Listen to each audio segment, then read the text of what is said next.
ఈరోజు భాద్రపద మంగళవారం, పైగా అశూన్య శయన వ్రతం. ఎంతో విశేషమైన ఈరోజు ఈ కథను వింటే చాలు జన్మల పాపాలు తొలగి కోటి జన్మల పుణ్యం వస్తుంది, లక్ష్మీ కటాక్షం కలుగుతుంది. మరి ఆ కథ ఏంటో ఇప్పుడు ఈ వీడియోలో తెలుసుకుందాం. నారద మహర్షికి ప్రతిదీ తెలుసుకోవాలి అనే ఆతృత ఎక్కువగా ఉంటుందని మనందరికీ తెలిసిన విషయమే. అదేవిధంగా ఒకసారి నారదుడు ఆతృతగా లక్ష్మిని అడగడానికి వైకుంఠంలో కూర్చుని ఉన్నాడు. నారదుడు లక్ష్మీదేవిని ఇలా అడిగాడు, అమ్మా లక్ష్మీదేవి, మీరు ఎప్పుడూ కూడా విష్ణు పాదాలను ఎందుకు ఒత్తుతారు అని అడిగాడు. అప్పుడు లక్ష్మీదేవి ఇలా సమాధానం చెప్పింది, మానవుల నుండి భగవంతుడి వరకు గ్రహాలన్నీ తనను ప్రభావితం చేస్తాయని లక్ష్మీదేవి చాలా సులభంగా నారాయణుడికి సమాధానం చెప్పింది. ఈ గ్రహాల చెడు ప్రభావం శ్రీహరి పాదాలను నొక్కడం ద్వారా ముగుస్తుంది అని ఆమె చెప్పింది. అందుకే తాను శ్రీహరి పాదాలను నొక్కుతున్నానని సమాధానం చెప్పింది. ఒక మహిళ చేతిలో దేవతల సర్వోన్నతుడైన బృహస్పతి నివసిస్తాడు. శుక్రాచార్యుడు మనుషుల పాదాల్లో నివసిస్తాడు.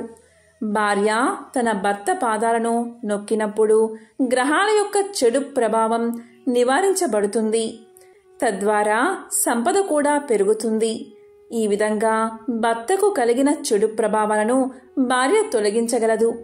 అందుకే లక్ష్మీదేవి నేను నా పతి అయిన విష్ణు పాదాలను నొక్కడానికి ఇదే కారణము అని సమాధానం చెప్పింది. భక్తులు వారి కోరికలను నెరవేర్చుకోవడం కోసం సాక్షాత్తు ఆ లక్ష్మీనారాయణను పూజించడం మనం చూస్తూ ఉంటాం. అయితే లక్ష్మీదేవి విష్ణుమూర్తి వక్షస్థలంలో కొలువై ఉందనే విషయం చాలా మందికి తెలియదు. అమ్మవారు ఈ విధంగా స్వామివారి వక్షస్థలంలో ఉండడానికి కారణమేమిటి, దాని వెనుక ఉన్న పురాణ కథ ఏంటో ఇప్పుడు తెలుసుకుందాం. ఒకసారి వైకుంఠంలో శ్రీవారికి సేవ చేస్తున్న లక్ష్మీదేవిని శ్రీహరి ఏం కావాలో కోరుకోమని అడుగుతాడు. అందుకు ఆమె ఏ భార్య అయినా భర్త అనురాగాన్ని కోరుకుంటుంది.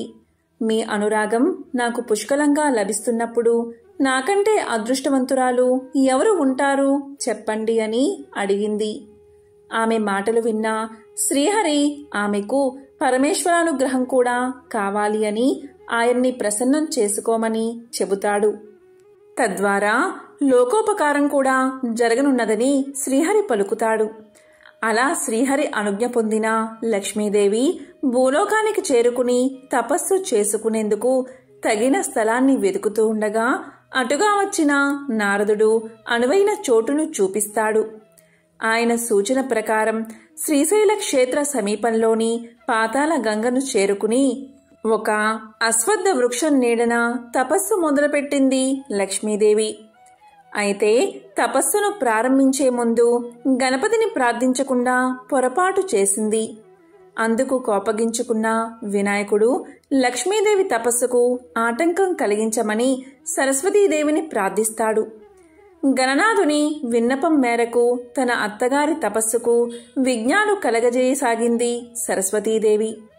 లక్ష్మీదేవి ఎంతగా శివ పంచాక్షరి జపం చేద్దాము అనుకున్నప్పటికీ తపస్సుపై ఆమె మనసు లగ్నం కాకపోవడంతో దివ్య దృష్టితో అసలు సంగతి గ్రహించిన లక్ష్మీదేవి వినాయక వ్రతాన్ని చేసి ఆయన అనుగ్రహాన్ని పొందుతుంది.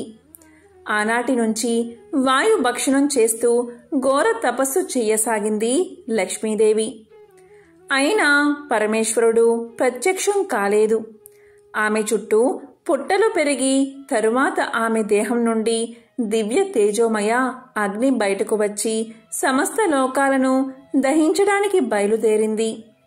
ఇది చూసిన ఋషులు దేవతలు పరమేశ్వరుడికి మొరపెట్టుకున్నారు. అప్పుడు పరమశివుడు నందీశ్వరుణ్ణి భూలోకానికి పంపాడు. ఒక బ్రాహ్మణుడి వేషంలో లక్ష్మీదేవి వద్దకు వచ్చిన నందీశ్వరుడు ఆమె మనోభీష్టం నెరవేరాలంటే రుద్ర హోమం చెయ్యాలని, అందుకు తగిన ఏర్పాట్లు చేసుకోమని, అయితే స్వామి నివేదనకు ఒక శరీర అవయవాన్ని సమర్పించాలని చెప్పి వెళ్ళిపోయాడు. వెంటనే లక్ష్మీదేవి సప్తర్షులను ఋత్వికులుగా నియమించుకుని ఏకాదశ రుద్రయాగాన్ని ప్రారంభించింది. యాగం నిర్విఘ్నంగా ముగియడంతో హోమగుండం నుంచి ఒక వికృత శక్తి స్వరూపం బయటకు వచ్చి ఆకలి ఆకలి అని కేకలు వెయ్యసాగింది.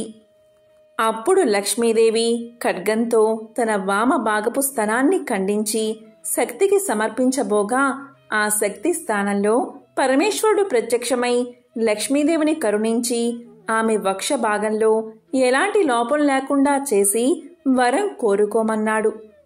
అప్పుడు ఆమె సర్వవేళలా తనకు శివానుగ్రహం కావాలని ప్రార్థించింది. అందుకు ప్రసన్నుడైన పరమశివుడు తదాస్తు, నీవు విష్ణు వక్షస్థలంలో స్థిరంగా ఉంటావు. నీ నామాల్లో విష్ణు వక్షస్థల స్థితాయ నమః అని స్తుతించిన వారికి అష్ట ఐశ్వర్యాలు లభిస్తాయి.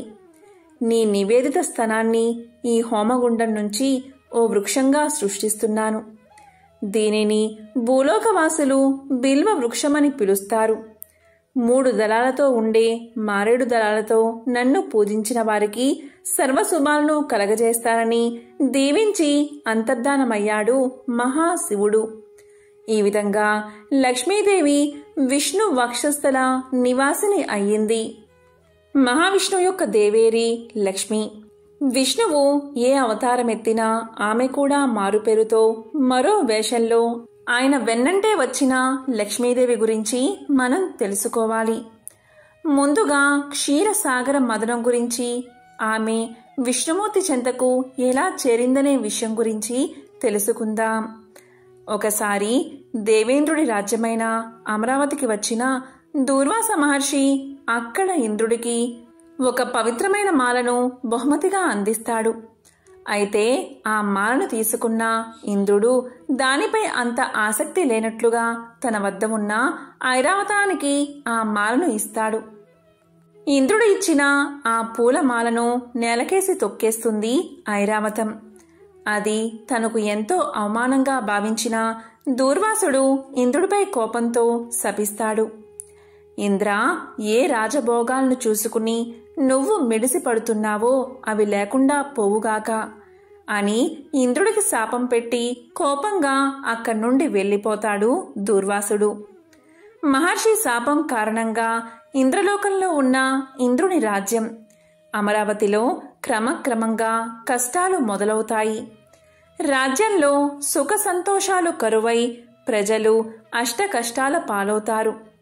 ఇదే సమయంలో రాక్షసులు కూడా ఇంద్రుడి అమరావతిపై దండెత్తి విజయం సాధిస్తారు. దీంతో ఏం చెయ్యాలో అర్థం కాని దేవేంద్రుడు దేవతలందరినీ తీసుకుని విష్ణువు దగ్గరకు చేరుకుని తన బాధను విన్నవించుకుంటాడు. రాక్షసుల అరాచకాల గురించి తెలియచేసి పరిష్కారం చూపించవలసిందిగా వేడుకుంటాడు.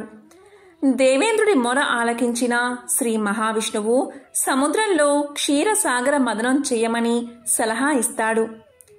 దేవతలు రాక్షసులు చెరోవైపు చేసే క్షీరసాగరం నుంచి వచ్చే అమృతం ఎవరకు చెందుతుందో వారిని విజయం వరుస్తుందని చెప్పి పంపిస్తాడు.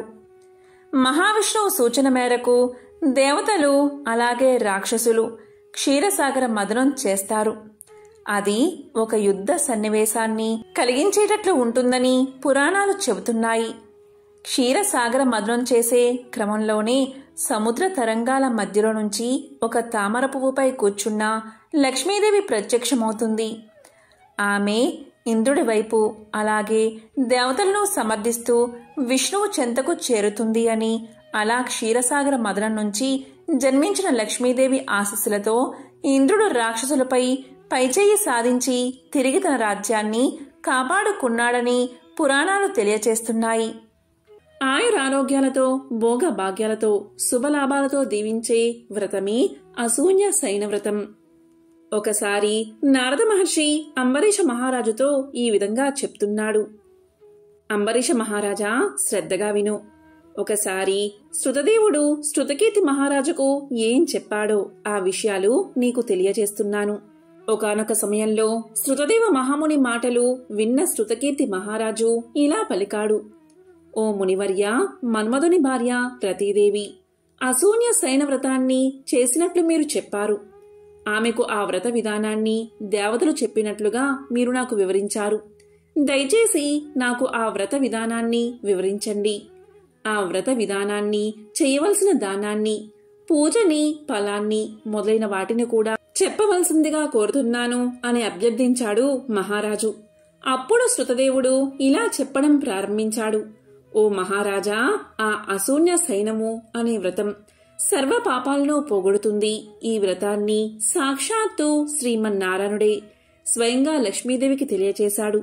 దీన్ని ఆచరించినట్లయితే నీలమేఘ శ్యాముడైన విష్ణువు లక్ష్మీ సమేతంగా ప్రసన్నుడై సర్వ పాపాలను పోగొట్టి సర్వ శుభాలను ప్రసాదిస్తాడు. ఈ వ్రతాన్ని ఆచరించే గృహస్థులు ధర్మానువర్తులై సఫలమైన గృహస్థ జీవనాన్ని గడిపి సర్వ సంపదలను పొందగలరు. ఈ వ్రతాన్ని ఆచరించేవారు ఆ తర్వాతి 4 మాసాల్లోనూ పాయసాన్ని భుజించాల్సి ఉంటుంది. అంటే ఈ వ్రతాన్ని శ్రావణ మాసంలోని శుద్ధ విదియ రోజు ప్రారంభించాలి. ఇక పారణ దినమునాడు లక్ష్మీ సమేతుడైన శ్రీ మహావిష్ణువును అర్చించి చతుర్విధ భక్ష్యాలను వండి నివేదన చెయ్యాలి. కుటుంబం గల సద్బ్రాహ్మణుణ్ణి పూజించి అతనికి చతుర్విధ భక్ష్యాలను వాయనంగా ఇవ్వాలి. బంగారం లేదా వెండితోటి లక్ష్మీనారాయణ ప్రతిమను చేయించి పట్టు వస్త్రాలు, తులసి మాలికలు మొదలైనటువంటి సుగంధ వస్తువులతో పూజించాలి. శయ్యాదానము, వస్త్రదానము చేసి బ్రాహ్మణుడికి భోజనం పెట్టి దంపతుల పూజ చెయ్యాలి. ఈ విధంగా శ్రావణమాసం మొదలు 4 మాసాలు విష్ణువును లక్ష్మీ సమేతంగా పూజించాలి. భూదేవి సహితుడైన సనందాది ముని సంస్కృతుడు పరిశుద్ధుడు అయినటువంటి శ్రీ మహావిష్ణువును అర్చించాలి. ఈ విధంగా చేసి అష్టాక్షరి మంత్రంతో హోమాన్ని చెయ్యాలి. స్వామి జనార్దన, నీ శయ్య లక్ష్మీ సహితమై ఉన్నట్లుగా నా శయ్య కూడా సదా అశూన్యమై ఈ శయ్యాదానం చేత ఉండుగాక అని స్వామిని పూజించి శయ్యను దానంగా ఇవ్వాలి. ఈ వ్రతం భార్యలేని పురుషుడు, విధవ స్త్రీ దంపతులు ఎవరైనా చెయ్యవచ్చు. కాబట్టి ఓ శృతదేవ మహారాజా, నేను నీకు వ్రతాన్ని పూర్తిగా వివరించాను. ఈ వ్రతాన్ని ఆచరించినట్లయితే శ్రీ మహావిష్ణువు ప్రసన్నుడు అవుతాడు. ఆయన అనుగ్రహాన్ని పొంది ప్రజలందరూ కూడా ఆయురారోగ్యాలతో, భోగభాగ్యాలతో, శుభలాభాలతో సంతుష్టులై ఉంటారు. కాబట్టి యథాశక్తిగా భక్తి శ్రద్ధలతో నువ్వు కూడా ఈ వ్రతాన్ని ఆచరించి భగవంతుడి యొక్క అనుగ్రహాన్ని పొందు. భగవంతుడి అనుగ్రహం వల్ల ముక్తి సులభం అవుతుంది. ఓ మహారాజా, నీవడిగిన అశూన్య శయన వ్రతాన్ని వివరించాను. మరింకేమైనా ప్రశ్నలు ఉంటే అడుగు అని శృతదేవ మహాముని శృతకీర్తి మహారాజును ప్రశ్నించాడు. ఈ విధంగా వారిద్దరి మధ్య జరిగిన సంభాషణను నారదుడు అంబరీష మహారాజుకు తెలియచేశాడు. పద్మపురాణం, మత్స్య పురాణం, విష్ణు పురాణం, విష్ణు ధర్మోత్తర పురాణంలో అశూన్య శయనవ్రతం గురించి వివరించడం జరిగింది. చాతుర్మాసంలో శ్రీహరి యోగనిద్రలోకి వెళ్తారు. శ్రీ విష్ణువును పూజించిన తర్వాత అశూన్య శయనవ్రతాన్ని పాటిస్తారు. ఈ వ్రతాన్ని ఆచరించడం వల్ల వివిధ రకాల దోషాల నుంచి విముక్తి లభిస్తుందట. అశూన్య శయనవ్రతం రోజున ఉపవాసం ఉండడం వల్ల అన్ని కోరికలు శ్రీహరి నెరవేరుస్తాడట.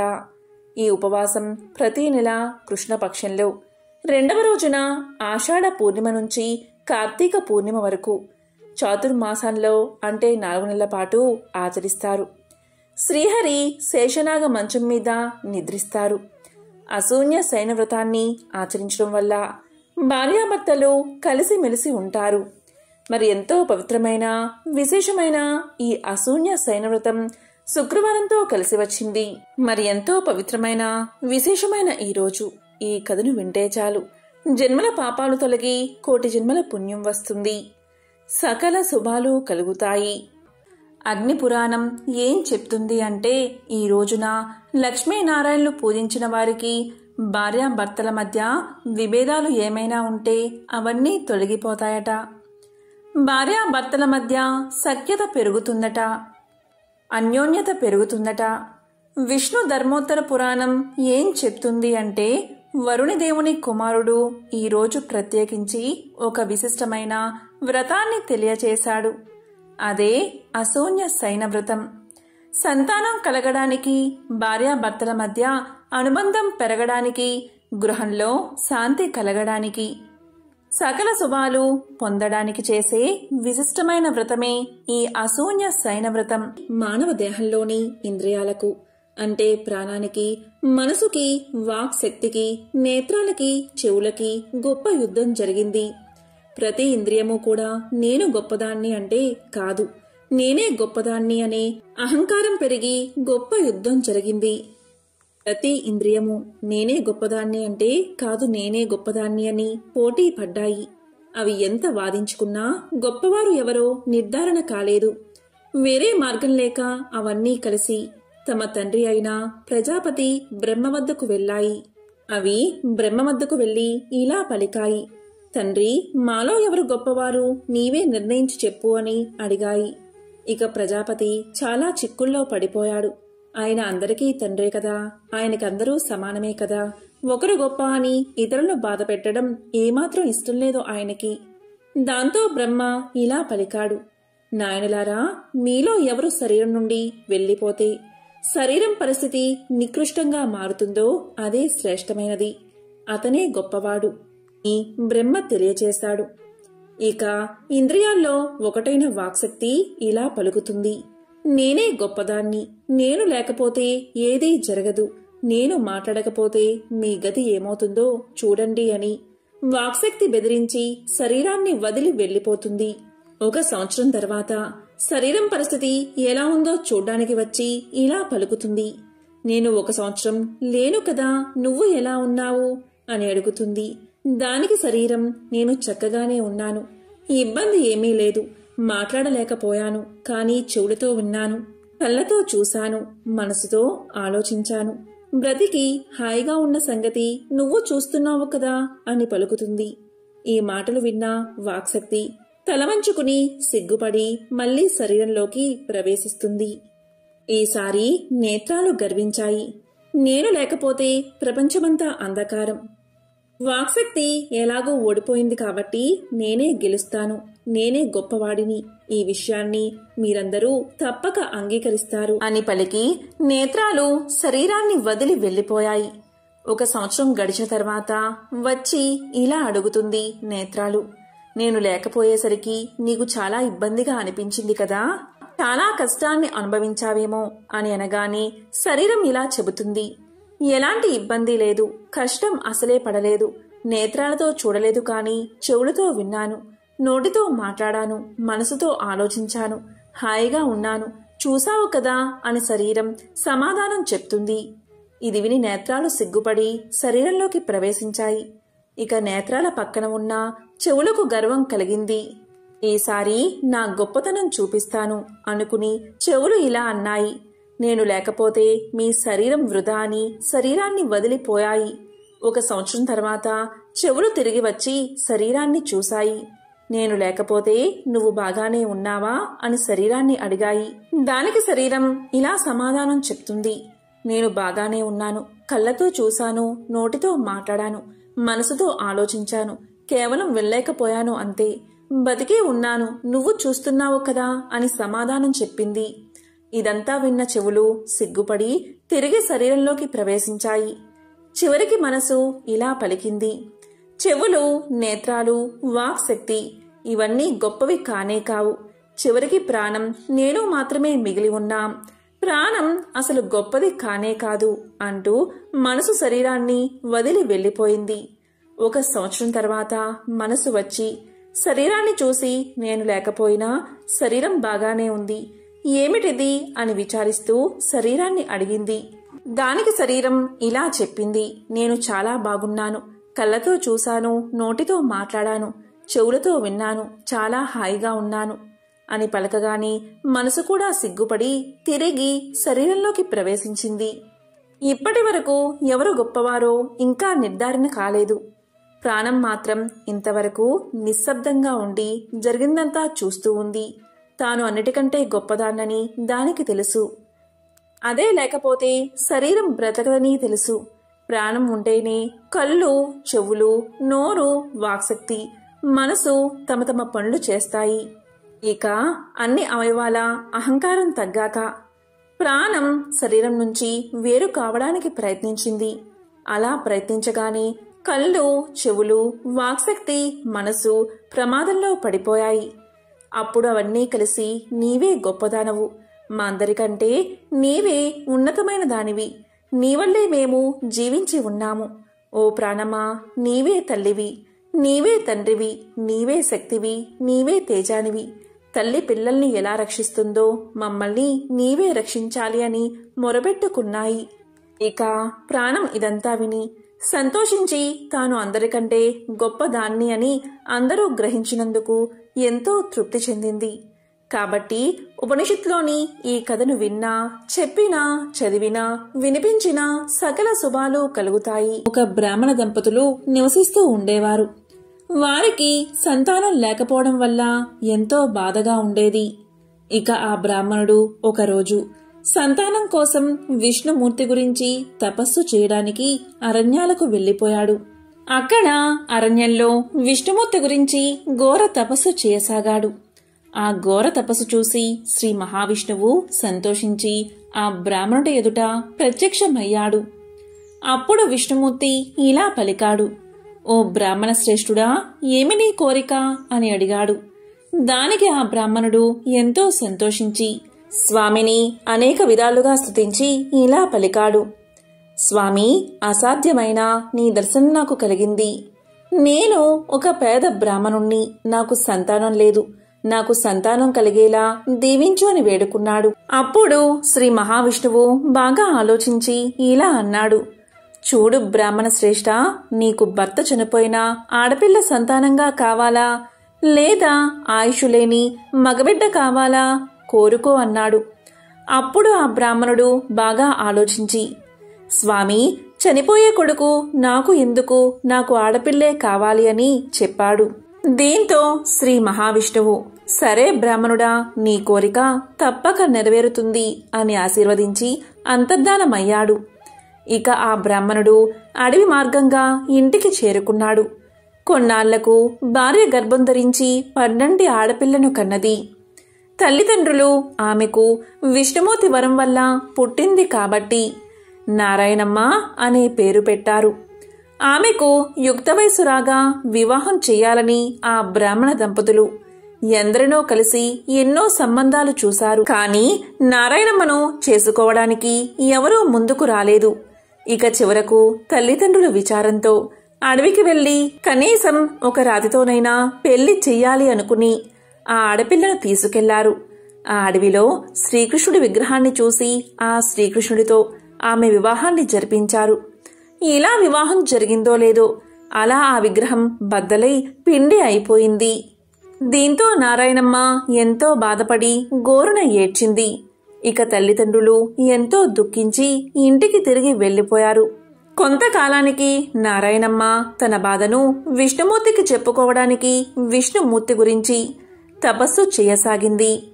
ఇలా జరుగుతూ ఉండగా కొన్నాళ్లకు నారాయణమ్మ తల్లిదండ్రులు కూతురు గురించి బెంగపెట్టుకుని చనిపోయారు.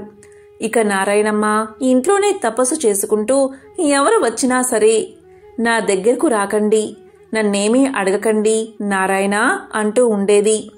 అలా అడుక్కునేవాళ్లు అలా వాకిలి దగ్గరకు వచ్చి ఆ మాటలు విని వెనక్కి వెళ్లిపోయేవారు. అందుచేత ఊళ్ళో అందరూ ఆమెను ఇంట్లో నారాయణమ్మ అని పేరు పెట్టి పిలిచేవారు. అలా తపస్సు చేస్తూ నారాయణమ్మకు ముసలితనం వచ్చింది. ఇలా ఉండగా ఒకరోజు ఆమె తపస్సుకు మెచ్చి శ్రీ మహావిష్ణువు ఆమెను పరీక్షించాలని ఒక కాకి రూపంలో వచ్చి కావు కావుమని అరుస్తూ ఉండగా నారాయణమ్మ ఆ సమయంలో ఇల్లు అలుకుతూ అలుకుగుడ్డతో కాకిని కొట్టింది. దీంతో కాకి రూపంలో ఉన్న శ్రీ మహావిష్ణువు ఆ అలుకుగుడ్డను తీసుకుని వెళ్లిపోయాడు. అలా వెళ్తూ ఉండగా దాంట్లో ఒక కందిగింజ ఉండి దారిలో ఆ కందిగింజ నేలపై పడి మొక్క మొలిచింది. ఈ విధంగా జరిగిన కొంతకాలానికి నారాయణమ్మ చనిపోయింది. ఇక నారాయణమ్మ చేసిన తపస్సుకు ఆమె భక్తికి మెచ్చి విష్ణుదూతలు వచ్చి నారాయణమ్మను విష్ణులోకానికి తీసుకుపోయారు. అక్కడ విష్ణుమూర్తి నారాయణమ్మతో ఇలా అన్నాడు, నీవు నాకిచ్చిన అలుకుగుడ్డ ఇదిగో, నీవే తీసుకో, ఈ రోజు నుంచి ఇది నీతోనే ఉంటుంది అని చెప్పాడు. అంతేకాదు నారాయణమ్మ, నీవు నాకిచ్చిన ఈ అలుకుగుడ్డలో ఒక కంది గింజ ఉంది. అది భూమి మీద పడి ఒక చెట్టుగా మొలిచింది. ఈ అలుకుగుడ్డ, ఆ కంది చెట్టు రెండూ నీవే. ఈ రెండే నీవు సంపాదించుకున్నావు అన్నాడు శ్రీ మహావిష్ణువు. అప్పుడు నారాయణమ్మ ఇలా పలికింది, స్వామి, నేను నీ భక్తురాలను, నన్ను ఎందుకు ఇలా చేశావు అని అడగ్గా విష్ణుమూర్తి ఇలా పలికాడు, నీవు భక్తితో నన్ను పూజించావు. ఇది నిజమే, కాని నీవెప్పుడూ ఏ దానమూ చేయలేదు. కనీసం ఒకరికైనా అన్నాన్ని పెట్టలేదు. ఒకరికి కూడా భిక్ష వేయలేదు. దాన ధర్మాలు అసలే లేవు. కాబట్టి నీవు ఆ కంది చెట్టుపై పురుగువై తిరుగుతూ ఉండు అన్నాడు శ్రీ మహావిష్ణువు. దీంతో నారాయణమ్మ పురుగ్గా మారి ఆ కంది చెట్టుపై తిరుగుతూ ఉండేది. ఇలా కొంతకాలం గడిచింది. ఇక విష్ణుమూర్తి ఆ చెట్టుపై తిరుగుతున్న పురుగు రూపంలో ఉన్న నారాయణమ్మతో ఇలా అంటాడు, చూడు నారాయణమ్మ, నా భార్య లక్ష్మీదేవి చిలుకల ముగ్గుల నోము పడుతుంది. ఆమె నీ దగ్గరకు వచ్చినప్పుడు ఒక బిందువును దారపోస్తే వస్తానని చెప్పు అంటాడు మహావిష్ణువు. దానికి సరే అంటుంది నారాయణమ్మ. ఇక కొంతకాలానికి లక్ష్మీదేవి చిలుకల ముగ్గుల నోము పట్టి నారాయణమ్మను పిలవడానికి అక్కడికి వస్తుంది. ఆ సమయంలో నారాయణమ్మ విష్ణు మహిమతో బంగారు విగ్రహమై ఇంట్లో ఉంటుంది. శ్రీ మహాలక్ష్మి వచ్చి నారాయణమ్మను పిలవగా నారాయణమ్మ ఇలా పలుకుతుంది, అమ్మా లక్ష్మీదేవి, నాకు ఒక బిందువును ఫలాన్ని దారపోస్తే నేను వస్తాను అని అంటుంది. దానికి నారాయణమ్మ ఒప్పుకోగా లక్ష్మీదేవి నారాయణమ్మను తీసుకుపోతుంది. ఇక లక్ష్మీదేవి నోము పట్టి నారాయణమ్మను నీకేం కావాలో కోరుకో అంటుంది. దానికి నారాయణమ్మ, అమ్మా, నీ పాదభక్తి తప్ప నాకేమీ అక్కర్లేదు అనగా లక్ష్మీదేవి ఎంతో సంతోషించి నీకు 5వ తరం ఎప్పుడూ ఉంటుంది అని వరాన్ని ప్రసాదించింది. ఇక నారాయణమ్మ ఎంతో సంతోషించింది. ఈ చిలుకల ముగ్గుల నోమును 5 సంవత్సరాలు పట్టి 5 కేజీల బియ్యం అప్పాలు చేసి ముత్తైదువులకు దక్షిణ తాంబూలాలతో ఇవ్వాలి. ఈ వ్రతకథను ఎవరైతే వింటారో వారికి వ్రత ఫలం లభిస్తుంది. మరి ఎంతో పవిత్రమైన ఈ అసూయ శయన వ్రతాన్ని ఎందుకు చేస్తారు అంటే భార్యాభర్తల మధ్య అనుబంధం పెరగడానికి, గృహంలో శాంతులు కలగడానికి ఈ వ్రతాన్ని ఆచరిస్తారు. ఈరోజు ఉదయం పూట లక్ష్మీనారాయణలు పూజించి సాయంకాలం పూట లక్ష్మీనారాయణలకు పవలింపు సేవ చెయ్యాలి. దీన్నే అసూయ శయన వ్రతము అంటారు. కాబట్టి ఉదయం పూజలో లక్ష్మీనారాయణల చిత్రపటానికి తులసిమాల అలంకరించండి. ఆ చిత్రపటం దగ్గర ఆవునేతితో దీపాన్ని వెలిగించండి. లక్ష్మీనారాయణల చిత్రపటానికి చామంతి పూలతో, పసుపు పువ్వులతో, తులసి దళాలతో అర్చన చేస్తూ ఆ చిత్రపటానికి ధూపదీప నైవేద్యాలు సమర్పించండి. ముద్ద కర్పూరంతో హారతి ఇవ్వండి. క్షీరాన్నాన్ని నైవేద్యంగా సమర్పించండి. ఆ తరువాత దానిని కుటుంబంలోని వారంతా ప్రసాదంగా తీసుకోండి. ఇక తర్వాత సాయంకాలం పూట లక్ష్మీనారాయణల విగ్రహాలు ఉంటే ఆ విగ్రహాలకు, ఒకవేళ విగ్రహాలు అందుబాటులో లేకపోతే లక్ష్మీనారాయణల చిత్రపటాన్ని ఉయ్యాల్లో ఉంచి ఊయల సేవ చెయ్యాలి. అందుకే దీన్ని అసూయ శయన వ్రతము అని పిలుస్తారు. మీకు వీలైతే మీకు దగ్గరలో ఉన్న విష్ణు సంబంధమైన ఆలయానికి వెళ్లి ఆలయంలోని లక్ష్మీనారాయణల పవలింపు సేవను దర్శించండి. ఇలా చేస్తే కూడా ఉత్తమ ఫలితాలు కలుగుతాయి. అలాగే సాయంకాలం ఊయల సేవ చేసిన తర్వాత చంద్రుడికి అర్ఘ్యాన్ని ఇవ్వండి. ఒక గిన్నెలో నీళ్లు తీసుకుని ఆ నీళ్లలో రకరకాల పుష్పాలు వేసి చంద్రుడికి కూడా అర్ఘ్యాన్ని ఇవ్వండి. ఇలా చేస్తే ఉత్తమ ఫలితాలు కలుగుతాయి. ఈరోజు తప్పనిసరిగా ఈ మంత్రాన్ని జపించండి. ఇలా చేయడం వల్ల సమస్త శుభాలు మీకు కలుగుతాయి. ఆ మంత్రం ఏంటి అంటే ఓం లక్ష్మీ నారాయణాయ నమః, ఓం లక్ష్మీ నారాయణాయ నమః. దీనిని ఈరోజు 108 సార్లు పఠించండి. ఇలా చేయడం వల్ల లక్ష్మీనారాయణల అనుగ్రహం కలిగి శుభ ఫలితాలు కలుగుతాయి. భార్యాభర్తల మధ్య అన్యోన్యత పెరుగుతుంది. కుటుంబంలోని కలహాలు తొలగిపోతాయి. ఈరోజు మీకు వీలైతే లక్ష్మీ హృదయం అలాగే శ్రీమన్నారాయణ హృదయాన్ని పఠించండి. వీలు కానివారు శ్రీ లక్ష్మీనారాయణ నమో నమః అనే మంత్రాన్ని పఠించండి. ఎంతో పవిత్రమైన విశేషమైన ఈరోజు ఈ కథను విన్నా, చదివినా, చెప్పినా, వినిపించినా సకల శుభాలు కలుగుతాయి. జన్మల దోషాలు తొలగి కోటి జన్మల పుణ్యం వస్తుంది. ఓం శ్రీ మహాలక్ష్మియే నమః. ఓం నమో నారాయణాయ.